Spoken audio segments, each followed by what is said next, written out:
कर्मचारी सुशासन में अच्छे नहीं हैं। आंदोलन स्वयं राष्ट्रवादियों को करना पड़ता है। कहा गया था कि अब किसी मांग को लेकर आंदोलन करने की जरूरत नहीं पड़ेगी, लेकिन शुक्रवार को बीएमएस से जुड़े कर्मचारियों ने विभिन्न मांगों को लेकर शिक्षा भवन में प्रतिनियुक्ति की। संगठन के नेता ने कार्यक्रम के बारे में बात करते हुए कई समस्याओं का जिक्र किया। उन्होंने कार्यालय के कुछ अधिकारियों के खिलाफ भी बात की। सवाल उठ सकता है कि क्या सुशासन में भी अच्छे हालात में कर्मचारी नहीं है?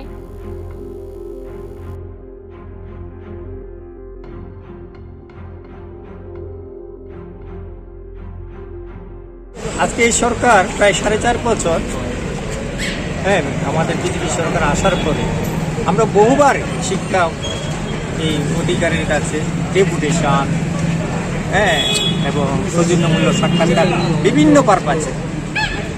পারপাসের মধ্যে বিশেষ করে বদলি নীতি এবং প্রমোশন এবং সমস্ত শিক্ষা ব্যবস্থাকে উন্নত করা এবং আরও অন্যান্য বিষয় আনলিভ, যেটা আমাদের আনলিভ কোনোদিন স্থায়ী হয় না, এই আনলিভ নিয়ে বিভিন্ন দাবি জমা ছিল।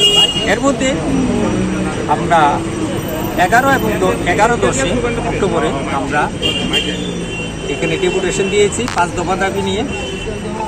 এর মধ্যে উচ্চশিক্ষা দপ্তরের দাবিগুলি ছিল উচ্চশিক্ষা দপ্তরের অধীনে রাজ্যের সরকারি ডিগ্রি কলেজের অন্যান্য টেকনিক্যাল মানে ল্যাব টেকনিশিয়ানদের প্রতিষ্ঠানে কর্মরত সমস্ত শিক্ষক কর্মচারী ও লাইব্রেরি কর্মচারীদের সরকারি নিয়ম মেনে অতি দ্রুত অ্যাডক প্রমোশন করাটা।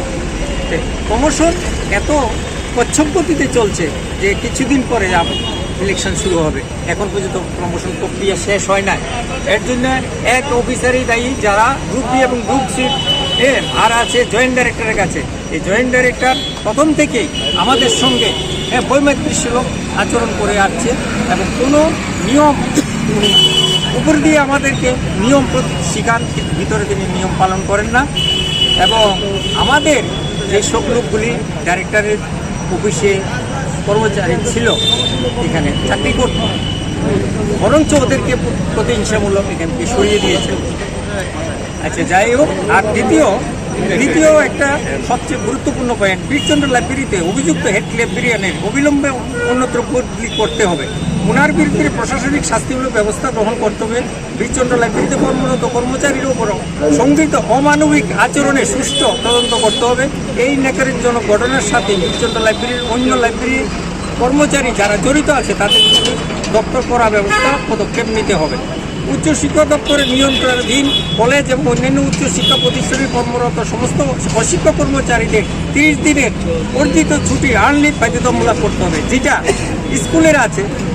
নন ভ্যাকেশন শব্দে 30 দিন আছে, স্কুলে 20 দিন আছে, আমাদের মাত্র এখন 13 দিন হয়ে গেছে। এও স্থায়ী নয়। এর আগে আমরা 2-3বার ডেপুটেশন দিয়েছি আনলিভ সম্বন্ধে।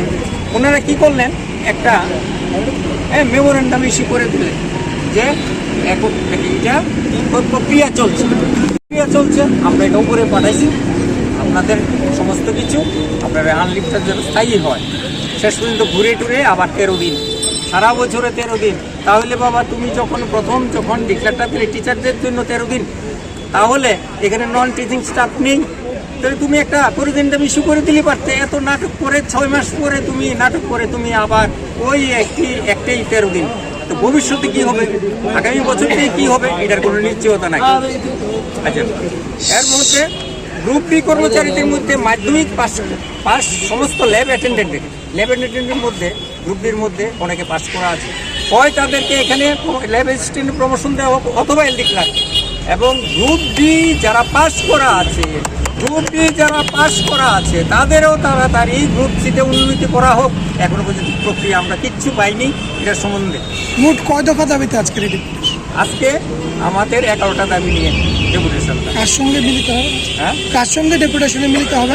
আমরা ডাইরেক্টরের অধিকর্তার সঙ্গে নারায়ণ সিনহা প্রভারী কলেজ শিক্ষা কার্যক্রম।